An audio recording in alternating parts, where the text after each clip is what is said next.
Môre, hoe gaan dit by julle? Dis Woensdag, middel van die week, kan julle glo?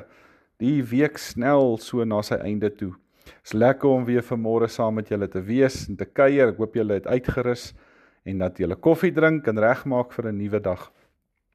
En mag julle vanmôre regtig bewus wees van die genade van die Here, dat jy 'n nuwe dag ontvang het, dat jy asem in jou longe het, dat jy die vermoë het om jou oë oop te maak en te kan sien. Dit is net genade. En mag julle vanmôre uit daai genade van die Here leef. Ek lees vanmôre vir julle Jesaja 53 vers 2.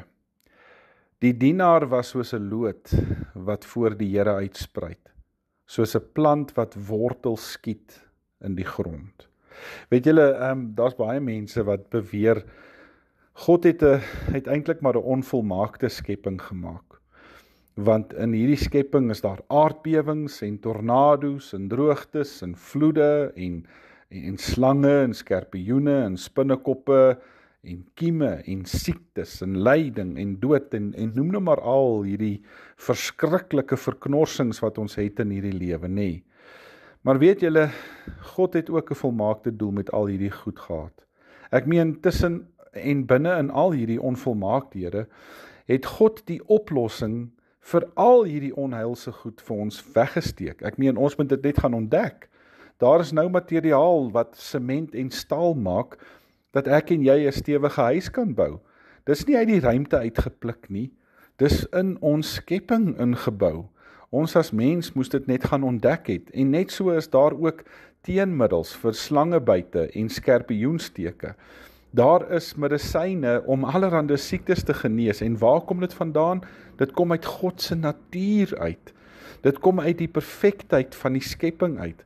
Net soos wat al die goed van die lewe na die sonvloed op ons aarde ingekom het, net so gee God al die oplossings daarvoor nog steeds in sy skepping. Dis die wonderlike, nê? En deur Jesus se opstanding het daar selfs 'n oplossing vir die dood gekom. Die laaste vyand wat Paulus van praat, wat ek en jy nog moes oorwin. Daar's hierdie verhaal van 'n man wat sy wense wat hy gehad het altyd onmiddellik gekry het. Hy het gewens vir 'n huis en ewe skielik doef was dit net daar, en hierdie huis was toegerus met diensknegte en alles, en hy wou gewens het vir 'n luukse motor, en net skielik toe was daar hierdie pragtige luukse limousine met 'n bestuurder en alles. En hy was vereers baie verheug en opgewonde oor hierdie wonderlike toedrag van sake en dat hy alles net gekry het wat hy wou hê. Maar soos wat die tyd geloop het sy blydskap vervaag, totdat hy eendag vir een van sy dienaars gesê het, ek wil nie meer so lewe nie. Ek wil ook graag ietsie kan skep. Ek wil ook dalk so 'n bietjie swaar kry. Ek wil eerder in die hel wees as om hierdie soort lewe langer te verduur.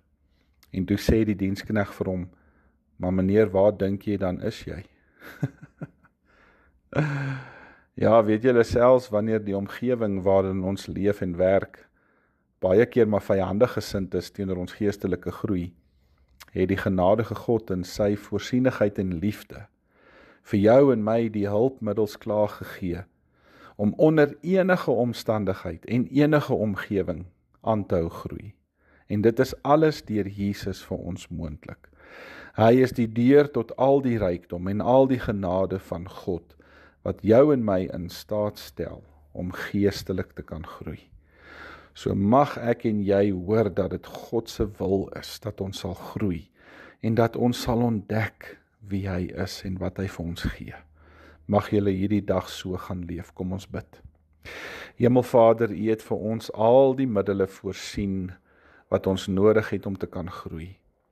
So mag my verleenthede vanmôre U geleenthede word om die goed in my lewe te laat begin gebeur. En dankie dat ek dit mag vra in die naam van Jesus my Here. Amen. Julle moet 'n mooi en 'n geseënde dag verder hê.